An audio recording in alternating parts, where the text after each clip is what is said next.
Mr. Angel sat next to me on the park bench. He is my best friend. I pointed to an old man that sat across from me. "What's he doing, Mr. Angel?"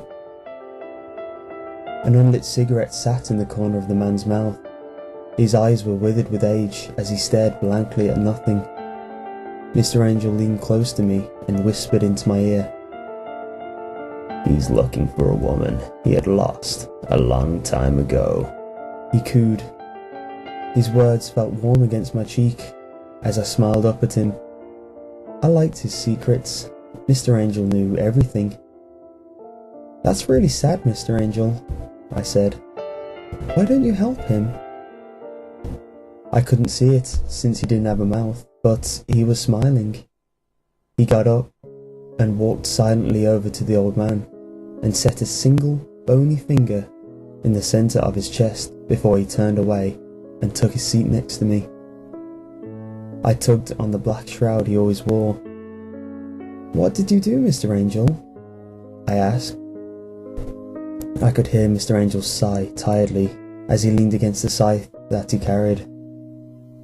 "I sent him back to his woman," his voice rasped.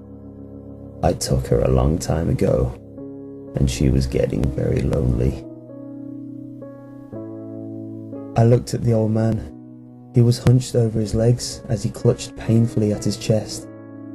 His face looked like it was clamped shut, and I could hear him wheeze as he fought for breath. "Mr. Angel, what did you do?" I cried. "That's not helping him." But Mr. Angel sat silently as he watched the man suffer. I made tiny fists and tried to pound pathetically on his shoulder, but all I found was empty, cold air. A tear began to crawl down my cheek. "Mr. Angel!" I screamed. "Mr. Angel, come back!" The tear dripped below my eyes as I buried my head into my lap and wept. I turned and looked at the old man's body. It had gone stiff by now, but his face didn't look like it was seized tight shut. He wasn't desperately clutching at his chest. He was lying on his back with his hands set neatly against his heart. His face looked relieved, calm, content. I slid off the park bench and got on my hands and knees. Any moment now that old cadaver would spring up and laugh in my face. I wanted to think it was some kind of horrible joke. I wish someone was laughing. But all I heard was the peace that follows after something has moved on. I loomed over the body as a tear dropped and landed on its skin. I didn't know what to do. "Please," I pleaded, "get up! Please get up!" I shook its shoulder. Nothing. "Get up!" I rested my palm alongside the man's hands. Nothing. No heartbeat. "The old man is where he should be now," I heard an old voice coo beside me. "He's happy." His words whistled against my skin. I looked behind me. Mr. Angel was watching from the park bench. "You killed him!" I screamed. My breath was haggard. The feeling in my legs was disappearing. Mr. Angel got up from the park bench and walked over to me. He knelt down, and I could feel his shroud move over me in a warm embrace. I looked up, and Mr. Angel's blank face stared pleasantly down at me. He gripped his scythe with one hand, and with the other hand he set it against my shoulder. I couldn't see it, but I could tell he was smiling. "Death," I said to him. My voice was still hoarse as I choked down a few tears. "Did you really help him?"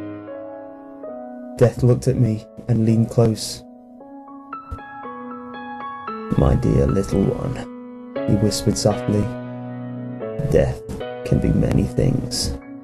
Death can be hard. Death can be painful. Death will someday be at your heels. But never forget, the best thing to do when death greets you is embrace him as a friend." He It pulled me closer to him. I could feel his shroud wrapped slowly around me. It felt warm and cozy. It was good to be close to death. Now don't call me Death. I'm an angel, remember? I laughed at him and wiped a tear away. Because you bring people to heaven, right? He could only nod. Mr. Angel, I said to him, you're my best friend, right? My breathing stopped. His smile was gone and his shroud felt cold as it caressed my skin. Yes, Death rasped. I'm your best friend.